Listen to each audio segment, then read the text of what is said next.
आप सभी का स्वागत है उपासना पाठ में। तो वृषभ राशि वालों, आज हम विस्तार से जानेंगे कि ये सप्ताह यानी कि 29 जून 2026 से लेकर 6 जुलाई 2026 का समय आपके लिए किस मामले में अच्छी संभावनाएं लेकर आया है और किस मामलों में आपको सावधानी रखने की मांग कर रहा है।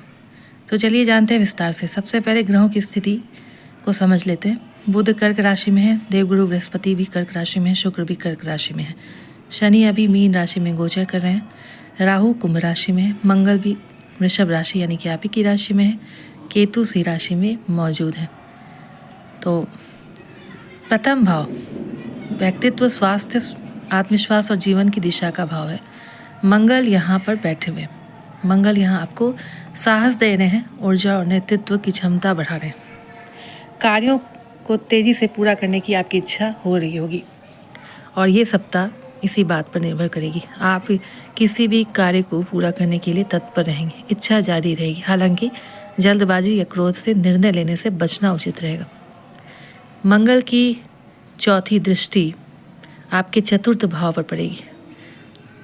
चतुर्थ भाव घर, वाहन या संपत्ति से जुड़े मामलों में कुछ उतार चढ़ाव आ सकता है, क्योंकि यहाँ केतु भी मौजूद है। इसलिए परिवार में संवाद बनाए रखना लाभदायक रहेगा। मंगल की 7वीं दृष्टि आपके सप्तम भाव पर पड़ने से दाम्पत्य और साझेदारी में स्पष्ट बातचीत आवश्यक रहेगी। व्यापारिक साझेदारी में भी धैर्य से ही लाभ मिलेगा। मंगल की 8वीं दृष्टि अष्टम भाव पर पड़ने से अचानक खर्च या परिवर्तन की स्थितियाँ बन सकती है। जोखिम वाले निवेश में सावधानी रखना ही बेहतर होगा। तृतीय भाव में बुध है, बृहस्पति हैं और शुक्र मौजूद है। यह इस ग्रह स्थिति का सबसे मजबूत योग माना जा सकता है। तृतीय भाव आपके साहस से जुड़ा है, कौशल से जुड़ा है, संचार, छोटे भाई बहन, प्रयास और छोटी यात्राओं का भाव है। बुध यहाँ संवाद क्षमता, लेखन, मार्केटिंग, मीडिया, शिक्षा और व्यापार से जुड़े लोगों के लिए अच्छे अवसर दे सकता है। इसलिए इस समय आप नई योजनाएं बना सकते हैं। देवगुरु बृहस्पति प्रयासों में सफलता दिलाने वाला प्रभाव दे सकते हैं। रुके हुए कार्य आगे बढ़ सकते हैं। भाई बहनों का भी सहयोग जबरदस्त मिल सकता है। नई सीख और ज्ञान प्राप्त हो सकती है। शुक्र संबंधों को मधुर बना सकते हैं। यात्राओं से लाभ मिलने की संभावना है। रचनात्मक कार्यों में भी सफलता मिल सकती है। अब हम बात करेंगे इनकी दृष्टियों की। तो देवगुरु बृहस्पति की 5वीं दृष्टि आपके सप्तम भाव पर पड़ने से विवाह योग्य लोगों के लिए अच्छे प्रस्ताव मिल सकते हैं। दाम्पत्य जीवन में भी समझ बढ़ सकती है। व्यापारिक साझेदारी में भी लाभ संभव है। 7वीं दृष्टि नवम भाव पर पड़ने से भाग्य का साथ धीरे धीरे मिल सकता है। धार्मिक कार्यों और उच्च शिक्षा में भी रुचि बढ़ सकती है। देवगुरु बृहस्पति की जो नवम दृष्टि है वो आपके एकादश भाव पर पड़ेगी। ये बहुत ही शुभ माना जाएगा, क्योंकि एकादश भाव आपके आय से जुड़ा है, मित्र से जुड़ा है, लाभ से जुड़ा है और साथ ही साथ यहाँ शनि भी बैठे हुए हैं। तो आय में स्थिर वृद्धि की भी संभावना बन रही है।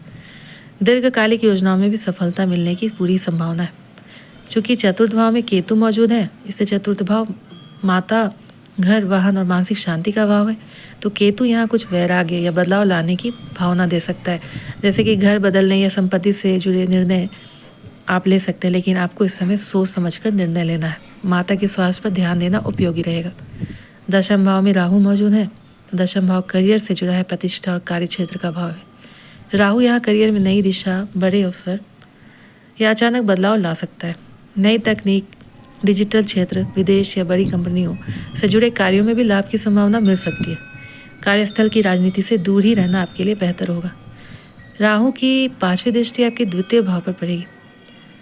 तो इस समय आपको धन अर्जित करने के नए तरीके भी मिल सकते हैं, लेकिन साथ ही साथ आपको बता दें राहु की दृष्टि पड़ रही है तो आपको अचानक से बहुत अच्छे अवसर भी मिल सकते हैं, लेकिन अनावश्यक जोखिम लेने से भी बचना होगा।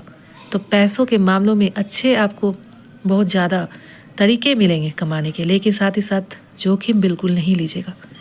राहु की 7वीं दृष्टि आपके चतुर्थ भाव पर पड़ेगी। चतुर्थ भाव में केतु भी मौजूद है, इसलिए घर और करियर के बीच संतुलन बनाना महत्वपूर्ण रहेगा। इसलिए बैलेंस करके ही चलिएगा। राहु की नवम दृष्टि आपके 6ठे भाव पर पड़ेगी। तो कहते हैं राहु की दृष्टि जहाँ पड़ती है वहाँ अचानक बहुत ही बड़ी सफलता मिल सकती है, या फिर अचानक से आप परास्त भी हो सकते हैं। तो 6ठा भाव ज़्यादा उतना अच्छा नहीं माना जाता है। ये प्रतिस्पर्धा से जुड़ा भाव होता है, लेकिन राहु की दृष्टि पड़ रही है तो कहीं ना कहीं आपको सफलता मिल सकती है, प्रतिस्पर्धा में आपको सफलता मिल सकती है, लेकिन साथ ही साथ स्वास्थ्य और दिनचर्या पर ध्यान देना होगा। एकादश भाव में शनि मौजूद है। एकादश भाव आय, लाभ, मित्र और इच्छाओं की पूर्ति का भाव है। शनि यहाँ धीरे धीरे लेकिन स्थायी लाभ देने वाले प्रभाव देंगे। मेहनत का परिणाम समय के साथ ही मिलेगा। पुराने संपर्क लाभदायक साबित होंगे। शनि की तीसरी दृष्टि आपके प्रथम भाव पर पड़ेगी जहाँ मंगल मौजूद है, तो अनुशासन बनाए रखने की आपको बेहद ही आवश्यकता होगी। स्वास्थ्य और दिनचर्या पर ध्यान देना आवश्यक होगा और लाभकारी भी होगा। शनि की सातवीं दृष्टि पंचम भाव पर पड़ने से विद्यार्थियों को निरंतर मेहनत करनी होगी। संतान से जुड़े मामलों में भी धैर्य रखना उचित होगा, क्योंकि पंचम भाव विद्यार्थियों, उच्च शिक्षा, संतान से जुड़ा है। इसलिए अब हम बात करेंगे शनि की 10वीं दृष्टि की। तो उनकी दृष्टि अष्टम भाव पर पड़ने से गुप्त मामलों, कर, बीमा या साझा धन से जुड़े विषयों में सावधानी बरतना बहुत ही लाभदायक होगा, क्योंकि अष्टम भाव गुप्त मामलों से जुड़ा है, बीमा और साझा से जुड़ा है। करियर की बात करें तो राहु दशम भाव में होने से करियर में नए अवसर मिल सकते हैं। नौकरी बदलने, पदोन्नति या नई जिम्मेदारी मिलने की संभावना बन सकती है। तकनीकी, ऑनलाइन प्रबंधन और विदेश से जुड़े कार्यों में भी प्रगति संभव है। व्यापार में नए ग्राहक मिल सकते हैं। मार्केटिंग, सेल्स, मीडिया, शिक्षा, डिजिटल और संचार क्षेत्र से जुड़े लोगों के लिए भी समय अपेक्षाकृत अनुकूल होगा। साझेदारी में लिखित समझौते रखना बेहतर होगा। आर्थिक स्थिति की बात की जाए तो आय में क्रमिक वृद्धि की संभावना है और दीर्घकालिक निवेश, यानी कि आप कोई दूर की सोच के कुछ निवेश करना चाह रहे हैं तो ये बहुत ही लाभदायक हो सकता है।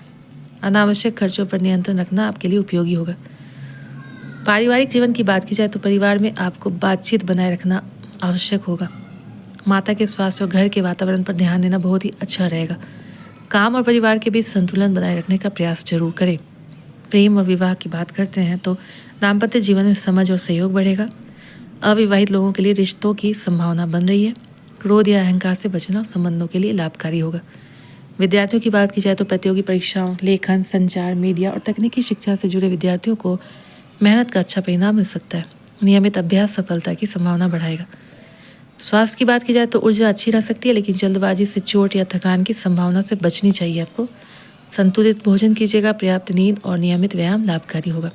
आप इस समय शुक्रवार को माता लक्ष्मी की पूजन करें। मंगलवार को हनुमान चालीसा का पाठ करें। गुरुवार को पीली वस्तुओं का दान करें। माता पिता और गुरुजनों का सम्मान करें। क्रोध पर नियंत्रण और नियमित ध्यान ही मानसिक शांति में सहायक हो सकता है। कुल मिलाकर ग्रह स्थिति के हिसाब से करियर, आय, साहस, संचार और नए अवसरों के लिए ये सप्ताह अच्छे संकेत दे रहे हैं। वहीं घर, परिवार, संपत्ति और क्रोध पर नियंत्रण रखने की आवश्यकता भी दर्शा रहे हैं। यदि आप धैर्य, अनुशासन और निरंतर प्रयास करते हैं तो कई क्षेत्रों में क्रमिक प्रगति की भी संभावना बन रही है। आशा है दोस्तों ये वीडियो आपको पसंद जरूर आई होगी। अगर पसंद आई हो तो कृपया चैनल को लाइक, शेयर और सब्सक्राइब जरूर करें। साथ में एक कमेंट जरूर करें। हर हर महादेव। धन्यवाद।